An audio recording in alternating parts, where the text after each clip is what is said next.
आदाब, इस्तकबाल है। मैं हूं आपके साथ अबू हुरैरा। एक लंबे इंतजार के बाद सरकार और किसानों में बात बनी है। सरकार किसानों की मांगों के सामने झुक गई। किसान इस लड़ाई को अपने लिए बड़ी जीत तस्वुर कर रहे हैं, लेकिन हकीकत में यह जीत है जमहूरियत की। किसानों के लंबे एहतजाज में कई सौ किसान हलाक हो गए। किसानों की जिंदगी पर इस एहतजाज के मनफी असरात भी हुए, लेकिन सरकार के जरिए मांगे मान लेने से अब किसानों की घर वापसी शुरू हो गई है और यह जीत जमहूरी मुल्क में जमहूरियत और अवाम की जीत है। इसी पर हम बातचीत करेंगे और सबसे अहम सवाल, जहां पर यह जमहूरियत की जीत और जमहूरियत को यह और मजबूत करेगा, वहीं बड़ा सवाल यह भी उठता है कि क्या इस एहतजाज के बाद सरकार ने जिस तरह से कहा है कि किसानों की मांगे पूरी होंगी, तो क्या जो ऐलान किया है सरकार ने उस पर अमल किया जाएगा, यह देखना भी बहुत अहम होगा। बहुत खास मेहमान मेरे साथ जुड़े हुए हैं। बहुत जल्दी अपने मेहमानों का आपसे तारुफ करा देता हूं। मेरे साथ डॉक्टर लोकेश शर्मा जी, जो कि किसान लीडर हैं, डिबेट में मेरे साथ जुड़े हुए हैं। लोकेश जी, आपका बहुत इस्तकबाल है न्यूज़ 18 उर्दू में। मेरे साथ गुलरेज शेख साहब, बीजेपी तर्जुमान है, स्पोक्स पर्सन है, वो भी इस डिबेट का हिस्सा है। गुलरेज शेख साहब, आपका भी बहुत इस्तकबाल है न्यूज़ 18 उर्दू में। मेरे साथ एक और खास मेहमान दीपक पांडे जी, समाजवादी पार्टी के लीडर हैं, वो भी हमारे साथ इस डिबेट में जुड़े हुए हैं। दीपक पांडे, आपका भी बहुत इस्तकबाल है। और मेरे साथ एक और खास मेहमान सुरेंद्र राजपूत साहब, स्पोक्स पर्सन है कांग्रेस के, लखनऊ से हमारे साथ जुड़े हुए हैं। सुरेंद्र राजपूत साहब, आपका भी बहुत इस्तकबाल है न्यूज़ 18 उर्दू में। मैं सबसे पहले डॉक्टर लोकेश शर्मा जी, आपसे ही शुरुआत करना चाहूंगा कि किसानों में और सरकार में बात बन गई है, इसे किसानों की जीत माना जाए या डेमोक्रेसी की जीत माना जाए, इसे किस तरह से आप देखते हैं?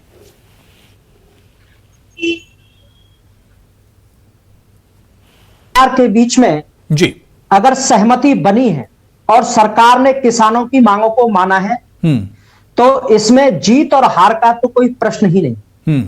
इसमें जीता किसान है, जीती सरकार है, दोनों जीते हैं और दोनों ही देश के हिस्से हैं। किसान भी देश के नागरिक हैं और जो नुमाइंदगी हमारी करते हैं वो भी देश के नागरिक हैं। देश के नागरिक जीते हैं, हमारा देश जीता है, राष्ट्र जीता है, लोकतंत्र जीता है और विशेष रूप से जो हमारे हिंदुस्तान की जो जमहूरियत की जो खासियत है वो जीती है।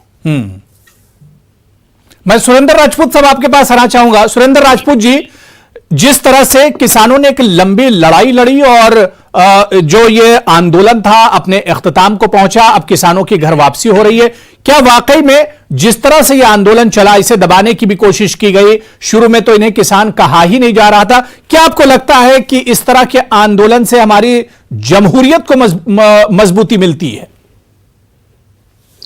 अबू भाई, कहते हैं ना कि करते भी चलो, बढ़ते भी चलो, बाजू भी बहुत हैं, सर भी बहुत, चलते ही चलो कि अब डेरे मंजिल पे डाले जाएंगे।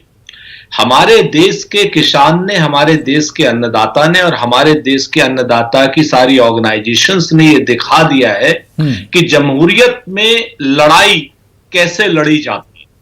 हमारे देश के अन्नदाता ने यह दिखा दिया है कि अंग्रेजों से कांग्रेस ने जब लड़ाई लड़ी थी, बगैर एक गोली चलाए, बगैर एक लाठी चलाए, शांतिपूर्ण तरीके से धरने और प्रदर्शन से कैसे देश को आजाद कराया था। गांधी जी का क्या महत्व था, नेहरू जी का क्या महत्व था और लोकतंत्र का क्या महत्व था और अहिंसा का क्या महत्व था, इस लड़ाई ने उन सारी यादों को ताजा कर दिया है। जो लोग ये समझते हैं कि कौन जीता है या कौन हारा है, सच बात यह है जमहूरियत जीती है, किसान जीता है और जमहूरियत को किसान ने जिताया है। आप यकीन करें, जब सब लोग चुप होकर के बैठ गए थे, सिविल सोसाइटी चुप होकर के डर के बैठ गई थी, पत्रकारों को जेल में भेजा जा रहा था, जब और कोई आंदोलन को सड़क पे पीटा जा रहा था, इस आंदोलन को भी पीटने की कोशिश हुई। इस आंदोलन के भी चारों ओर कीलें गाड़ी गई, लाठी चलाई गई, बर्छी चलाई गई, बल्लम चलाए गए, देशद्रोही कहा गया, आतंकवादी, खालिस्तानी, पाकिस्तानी और न जाने क्या क्या कहा गया। आपके सामने है सारी चीजें और 40-40 फुट के गड्ढे खोदे गए और मोर्चे लगाए गए इनके मुखालिफ, दिल्ली नहीं आने दिया गया। लेकिन हमारे किसान भाइयों ने अहिंसक तरीके से, गांधीवादी तरीके से इस सरकार को झुकाया है। मोदी जी के अहंकार को झुकाया है और पिछले 20 साल में यह पहला सीधा टकराव है जिसमें मोदी जी हारे हैं, वरना आज तक हमेशा मोदी जी जीतते रहे। आप चाहे नोटबंदी का ले लीजिए, आप चाहे जीएसटी का ले लीजिए, आप चाहे किसान बिलों को क्या नाम लाने में। सुरेंद्र राजपूत जी, एक तरफ आप इसे जमहूरियत की जीत भी कहते हैं और दूसरी तरफ आप इसे मोदी जी की हार भी कह रहे हैं। हाँ, तो मैं बिल्कुल मैं सहमत, मैं आपको बताता हूं मोदी जी की हार, इसीलिए मैंने कहा प्रधानमंत्री की हार नहीं मैंने कही। जमहूरियत का हमारा सरबरा जो है प्रधानमंत्री है, वजीर आजम है, नरेंद्र मोदी जी की व्यक्तिगत अहंकार की हार है। क्योंकि नरेंद्र मोदी जी ने व्यक्तिगत हम दो और हमारे दो के लिए कानून लाए थे। नरेंद्र मोदी जी लाए थे लोगों को यह बताने के लिए कि जो मैं कर रहा हूं वो ठीक है, वही किसानों के लिए अच्छा है। और किसानों ने यह बता दिया कि जो हमारे लिए अच्छा नहीं होगा, जो जमहूरियत के लिए अच्छा नहीं होगा, लोकतंत्र के लिए अच्छा नहीं होगा। कांग्रेस पार्टी ने भी पूरी तरीके से साथ दिया। आप बताइए, लोकसभा में और राज्यसभा में जिस तरीके की धक्काशाही इन्होंने की, जिस तरीके से बिल को पास कराया, कांग्रेस ने विरोध किया, बाकी विपक्ष के लोगों ने भी विरोध किया। क्या वो इतिहास के काले पन्नों में नहीं है कि हरिवंश सिंह ने बगैर किसी टाइम के इसको बिल को पास करा दिया, बगैर किसी नोटिस के? इन लोगों ने जो धक्काशाही की, जोर जबरदस्ती की है, इन लोगों ने जो जमहूरियत में अपने बहुमत का इसका जवाब हम गुलरेज साहब से इसका जवाब लेंगे, लेकिन मैं उससे पहले दीपक पांडे जी आपके पास आना चाहूंगा। दीपक पांडे जी, दो चीज है, एक हिंसा और एक अहिंसा। क्या लगता है कि यह अहिंसा, सब्र और गांधीवाद की जीत है, जिस तरह से किसान एक लंबी लड़ाई के बाद अपनी मांगे मनवाने में एक तरह से जीते हैं? जी बिल्कुल, देखिए इससे पहले जितने भी आंदोलन होते थे मोदी जी उनको कुचल देते थे, बड़ी बर्बरता पूर्वक कुचल देते थे। लेकिन अब की बार जो किसानों ने संगठित होकर के आंदोलन किया है वो उसकी जीत है। आपने देखा होगा कि पिछले 7-8 सालों में देश में लोकतंत्र को इस तरह से क्षतिग्रस्त किया जा रहा था और उस पे चाह करके लोग भी कुछ नहीं कर पा रहे थे, क्योंकि ये सरकार थी उन्हें किसी न किसी प्रकार से कुचलने की कोशिश कर रही थी। तो ये जीत जो किसानों की हुई है, भारतीय लोकतंत्र की हुई है, इससे एक उम्मीद जगी है। और ये गांधीवाद की जो विचारधारा है, उस विचारधारा में एक और उम्मीद जगी है कि तानाशाही कभी भी नहीं चल सकती। लोकतंत्र में अगर आप तानाशाही करेंगे तो आप ज्यादा दिन तक नहीं चल सकते, आपको झुकना ही पड़ेगा। तो ये गांधी का मार्ग जो किसानों ने अपनाया था और उनका साथ सभी पार्टियों ने मिलकर के दिया था, ये उसकी जीत है। आपने देखा होगा नोटबंदी किस तरह से तानाशाही तरीके से रवैये से कर दी गई, उसके बाद जीएसटी कर दिया गया। उसी तरह से एक बार किसानों के ऊपर जिस तरह से जीएसटी और नोटबंदी थोपी गई थी व्यापारियों के ऊपर से, उसी प्रकार से किसानों के ऊपर 3 काले कानून थोपे जा रहे थे। लेकिन किसानों ने डटकर लड़ाई लड़ी और एक काले कानून को मानने से इनकार कर दिया। आखिरकार मोदी सरकार को झुकना पड़ा। तो ये चीजें हमें देखना पड़ेगा कि जब तानाशाही तरीके से कोई भी फैसला किसी के हित में ले लिया जाता है, वो नुकसान करता है। नोटबंदी का नुकसान, जीएसटी का नुकसान, ऐसा नुकसान हुआ कि आप देखेंगे उस क्षेत्र से जितने भी सेक्टर आते हैं सब जाकर के -23 मतलब 24% के नकारात्मक जीडीपी हो गई थी। लेकिन एक कृषि ही एक ऐसा माध्यम बचा था कि जो कि हमारे जीडीपी को संभाले हुआ था। लेकिन मोदी सरकार जो ये नियम लेकर के आ रहे थे, अगर वो लेकर के आते तो अगले बार अगर कभी ऐसी दशा आती तो ये कृषि भी नहीं संभाल पाता, क्योंकि कॉर्पोरेट के हाथ में ये भी चला जाता। मैं गुलरेज शेख साहब, गुलरेज जी, क्योंकि सारे लोग अपोजिशन से हैं, या यूं कहा जाए डॉक्टर लोकेश शर्मा जी भी किसान लीडर हैं और समाजवादी पार्टी और कांग्रेस, तीनों का जवाब गुलरेज शेख जी आपको देना है। जिस तरह से सुरेंद्र राजपूत जी ने कहा कि ये दरअसल हार है मोदी जी की, ये भी मानते हैं कि जमहूरियत की जीत है लेकिन हार है मोदी जी की। अबू भाई, ये जितने भी लोग हैं, ये मैं बोलता हूँ इतने भाजपा विरोधी नहीं जितने मोदी विरोधी हैं, और मोदी के नफरत में ही सब बातें बोलते रहे हैं, पहले भी बोल रहे हैं, आज भी बोल रहे हैं। लेकिन अपनी बात को आरंभ करने से पहले मैं श्रद्धांजलि अर्पित करूंगा हमारे वीर सीडीएस जनरल बिपिन रावत जी को, उनकी पत्नी को, और 11 जो हमारे फौज के शेर शहीद हुए उनको, क्योंकि आज ही उनका क्रीमेशन हुआ है। पूरा हिंदुस्तान मौन कर रहा है। हालांकि ये बात अलग है कि आज प्रियंका गांधी नाच रही थी गोवा में, जो कि अशोभनीय था, मुझे अच्छा नहीं लगा। इसी प्रकार से 26/11 जब हुआ था तो सुबह तड़के तक इनका भाई राहुल गांधी पार्टी कर रहा था। तो जब देश रोता है ये लोग नाचते हैं, पार्टी करते हैं। एनीवे, अब मैं इन पे बात नहीं कर रहा। जहां तक ये सब बातें करते हैं कि मोदी जी के विषय में झुकना पड़ा और ये सब होना पड़ा, अरे एक बार नहीं, मोदी क्या कर रहे थे किसी को मालूम है? किसी को मालूम है नरेंद्र मोदी बेयर ग्रिल्स के साथ क्या कर रहे थे? अबू भाई और नरेंद्र मोदी एंकर का फर्क बनता है। ठीक है, मैं सुरेंद्र राजपूत जी की वो कर रहा था और प्रियंका गांधी मैं क्या कह रहा हूं, ठीक है सुरेंद्र राजपूत साहब, मैं देखिए सुरेंद्र राजपूत साहब के लोगों के द्वारा ये बिल्कुल नहीं ठीक है।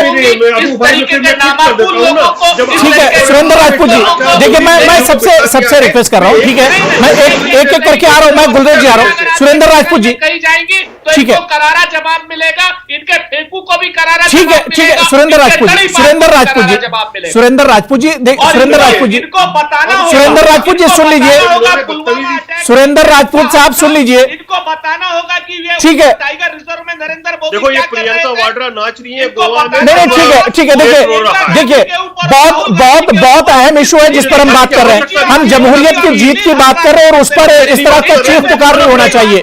मैं सुरेंद्र राजपूत साहब, देखिए आप बोल रहे थे, गुलरेज जी ने भी सुना और सबने आपकी बात सुनी। मैं ऐसा नहीं कि दोबारा से आपको मौका नहीं दूंगा, मैं दोबारा से आ रहा हूं, गुलरेज जी बात पूरी कर ले। और गुलरेज जी आपसे भी दरख्वास्त है कि एक दायरे में रहकर बातचीत कीजिए, लगे कि हम जमहूरी मुल्क में बैठकर जमहूरियत की मजबूती की बात कर रहे हैं। गुलरेज शेख साहब कंटिन्यू कीजिए। मैं सुरेंद्र साहब आ रहा हूं, सुरेंद्र राजपूत जी मैं आ रहा हूं, सुन लीजिए। जी अबू भाई 2008 में भी मैं हर्ट हुआ था जब प्रमुख अंग्रेजी अखबारों ने खबर छापी थी कि राहुल गांधी उस रात को पार्टी कर रहे थे, मेरा दिल दुखा था। अरे वो कहा नहीं पास की बातों में कहां जा रहे हैं, पास की बातों में कहां जा रहे हैं। देखिए किसानों का आंदोलन खत्म हुआ है, लंबे इंतजार के बाद किसानों का आंदोलन खत्म है, इस पर बातचीत कीजिए ना। के बारे में ये लेके जाएंगे राहुल गांधी जी के यहाँ, समस्या यही है, इन्होंने इनको नोटबंदी के बारे में पूछा जाएगा तो ये बताएंगे आतंकवाद कैसे हो रहा है। चलिए ठीक है, मैं एक करके आ रहा हूं, वन बाय वन मैं सबके पास आ रहा हूं, गुलरेज जी किसानों के इशू पर बात कर लीजिए ना। देखिए किसान तो हमेशा परेशान रहे हैं, अब जब किसानों के अच्छे दिन आ रहे हैं, आपकी सरकार ने खुद कहा है कि तमाम मांगे उनकी मानी जाएंगी, तो ये सरकार ने जो यकीन दहानी कराई, इस पर तो कम से कम बात होनी चाहिए ना। उसमें बोल रहा था लेकिन मुझे इंटरप्ट किया गया। लेकिन ये कैसी बात हो रही पता है वो भाई कि आप मेरे मुंह पे झापट भी मार दो, बोलो आह भी मत बोल तू। आज मुझे चोट पहुंची दिल पे जब मैंने वो वीडियो देखा, तो मैं कहूंगा तो सही, जब दर्द होगा तो चिल्लाएगा तो सही व्यक्ति, वही चिल्लाहट थी। एनीवेज अब मुझे इस मुद्दे पर आने दे। देखिए जहां तक आप बोल रहे हैं कि मोदी को झुकना पड़ा किसान आंदोलन के सामने, अरे भैया देश की जनता के लिए तो 100 बार भी झुक जाएंगे। लेकिन आप ये बात मान के चलिए कि ये जो कानून लाए गए थे, ये कानून लाए गए थे किसानों के हित के लिए। लेकिन हमारी कमजोरी नहीं कि हम एक्सप्लेन नहीं कर पाए, तो हमको जब लगा कि देश का हित है कि आंदोलन को हटा दिया जाए, आंदोलन खत्म किया जाए, इसमें राष्ट्र का हित है इसलिए हटाए गए। और मैं आज भी ये कहता हूं, आगे आने वाली पीढ़ियां पूछेंगी कि ये कानून क्यों नहीं लागू हो पाए थे। 24% जो नकारात्मक हो गई, नोटबंदी क्यों नहीं आता पाए मोदी जी? चाहे आप नोटबंदी के 5 फायदे बता दीजिए। आप किसान को तो पहले फायदे बड़े गिना रहे थे, 3 कानून की जगह 13 कानून के फायदे बता रहे थे, आज आप 3 के नहीं फायदे बता रहे हैं, आपको वापस लेना पड़ा। मेरे ऊपर छोड़ दिया है। चलिए नहीं, देखिए मैंने सबसे पहले रिक्वेस्ट कर दी थी कि 3 लोग एक तरफ हैं और गुलरेज शेख एक तरफ है, इस वजह से सबको बात रखनी है, सबको बात रखनी है। और गुलरेज जी आपको मैं टाइम सबसे ज्यादा दूंगा, 3 और 1 का मामला यहां पर है, ठीक है। गुलरेज जी अब बात पूरी कर लीजिए। मैं सुरेंद्र राजपूत जी उसके बाद आ रहा हूं, पांडे जी मैं आपके पास भी आ रहा हूं जी।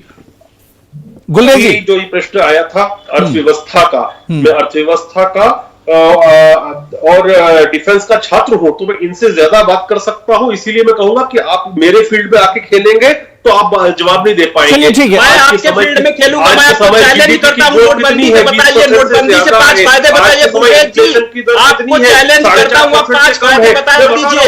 और बाद आप बताइए, आपके फील्ड में आकर के मैं भी बात करता हूं। मैंने नोटबंदी के ऊपर किताब लिखी है, मैंने आपके द्वारा जो मंदी पैदा की गई थी, मोदी जी के द्वारा जो मंदी पैदा की गई, उसके ऊपर मैंने किताब लिखी है। आइए मैं आपको चैलेंज करता हूं, इस डिबेट में आप मुझसे आप बहस कर लीजिए, इसके बाद किसी और डिबेट में बहस कर लीजिए। नोटबंदी के आप 5 फायदे नहीं बता सकते। हुआ करते थे वो घड़ी हो गए। अरे भाई साहब, आप नोटबंदी के 5 फायदे नहीं बता सकते, और आप ये भी नहीं बता सकते कि कृषि कानून क्यों लाया गया था और क्यों वापस लाया गया। आप बस ढोल बजाने वाले लोग झूठ की ढोल बजाते रहो। इस देश में पैसे का चेहरा नहीं हुआ करता था, मोदी जी ने चेहरा दिया कि ये नोट किसका है। आपका पेट दुखता है। नोटबंदी के बाद आप देखिए कि आज भी हिंदुस्तान की इकोनॉमी दुनिया की सबसे तेज बढ़ती इकोनॉमी है। हम 20% बता सकते हैं 2000 की नोटें क्यों नहीं दिख रही हैं, किसके घर में जाकर के सब जमा हो गई, एक कमीशन आतंकवाद कम क्यों नहीं हुआ, आपका स्कूलों का सर्कुलेशन क्यों बढ़ गया है, कमीशन वाले ये चीज आप नहीं बताएंगे कितना ठीक बढ़ा है, है। ठीक है, देखिए नोटबंदी पर बात नहीं हो रही, ठीक है, यूनिवर्सिटी ठीक वाले है, लेकर के आएंगे। पांडे जी मैंने आपको भी टाइम दे दिया, गुलरेज शेख जी मैंने आपको भी टाइम दे दिया। मैं डॉक्टर लोकेश शर्मा जी मैं आपके पास आ रहा हूं। लोकेश शर्मा जी मैं गुलरेज जी आ रहा हूं दोबारा से। लोकेश शर्मा जी बहुत बहुत इंपॉर्टेंट है। आप देखिए आज हम यहां पर डेमोक्रेसी पर बात कर रहे हैं, किसानों की जीत पर बात कर रहे हैं, सरकार ने जो कदम उठाया उस पर बात कर रहे हैं, लेकिन इसी टाइमिंग आप देखिए कि आज ही कल में अमेरिका में डेमोक्रेसी समिट हो रही है। वहां पर प्रेसिडेंट ने कहा कि हर साल डेमोक्रेसी समिट हम करेंगे। तो डेमोक्रेसी को लेकर हम बात कर रहे हैं और उस पर भी हम एक दूसरे पर नाराज हो रहे हैं या हंगामा कर रहे हैं, ये शोभा नहीं देता है।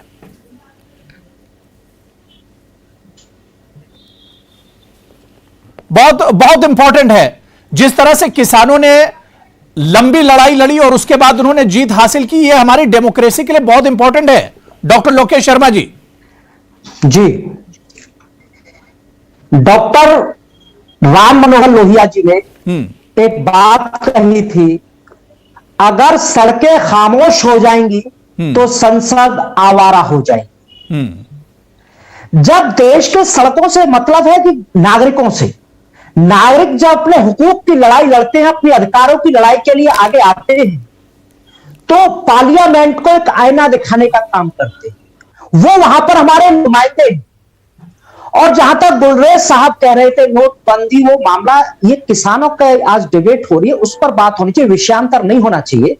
और जनता की बगावत संसद को अनुशासित करती, डिसिप्लिन में लाती, और ये हमारे हिंदुस्तान की लोकतंत्र की एक खासियत है, एक बहुत अच्छी उसकी पहचान है। हमारे देश के अंदर जितनी लोकतंत्र मजबूत है, पूरे विश्व में कहीं भी मजबूत नहीं है। और यहां पर जीत और हार का प्रश्न, यह देश जीता है, किसान जीता है, सरकार जीती है, सब लोग जीतते हैं, इसमें हार और जीत का प्रश्न क्या है? इसमें हार और जीत के प्रश्न से कोई मतलब ही नहीं है। यह तो देश जीता है, राष्ट्र जीता है, और वाद संवाद के बाद ही निष्कर्ष निकल के आते हैं कि जब आपस में एक पक्ष रखा जाता है, दूसरा पक्ष रखा जाता है, जब निष्कर्ष निकलता है तो इसमें किसान भी जीता है, सरकार भी जीती है और देश भी जीता है।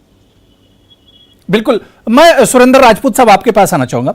सुरेंद्र राजपूत जी, सरकार ने मांगे मान लिए हैं, लेकिन क्या आपको लगता है, और इससे पहले भी सरकार की तरफ से कहा जाता था कि 2022 में किसानों के अच्छे दिन आएंगे, लेकिन उससे पहले जो आंदोलन हुआ, आंदोलन में अब सरकार ने बातें मानी हैं, जो उनकी डिमांड है उसे माना है। क्या आपको लगता है कि वाकई में अब किसानों के अच्छे दिन आएंगे, किसानों के हालात बेहतर होंगे?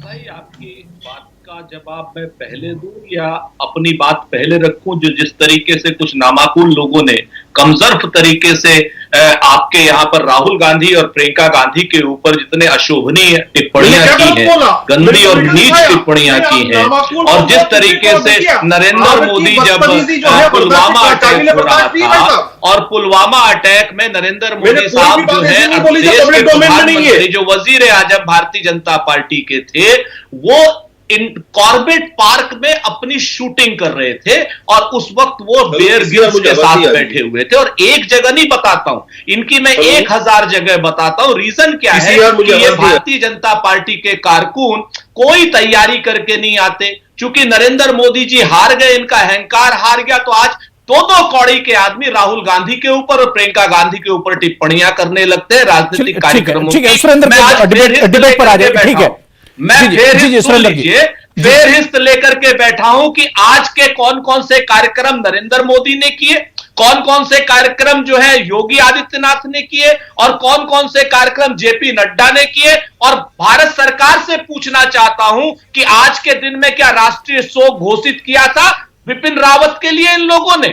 ऐसे ऐसे कमजोर लोगों को बैठा लेते हैं, ऐसे ऐसे ठीक है सुरेंद्र राजपूत जी, लेते हैं, सुरेंद्र राजपूत काम सिर्फ और सिर्फ राहुल गांधी को गाली देना होता है और प्रियंका गांधी को गाली दे करके ये लोग नरेंद्र मोदी को गाली दिलवाते हैं और प्रधानमंत्री। सुरेंद्र राजपूत जी देखिए एक दूसरे पर कीचड़ उछाल के एक दूसरे को गालियां देते हैं, इसी वजह से तो हमारे हालात नहीं बदले, हमारे हालात इसी वजह से तो नहीं बदल रहे हैं। अबू भाई ठीक है सुरेंद्र आदमी ने पहले उछाला ना, अगर आपने उसको वहीं पर रोक दिया, मैंने रोका था, मैंने टोक दिया जी, उस 2 कौड़ी के इंसान की आवाज खत्म कर। ठीक है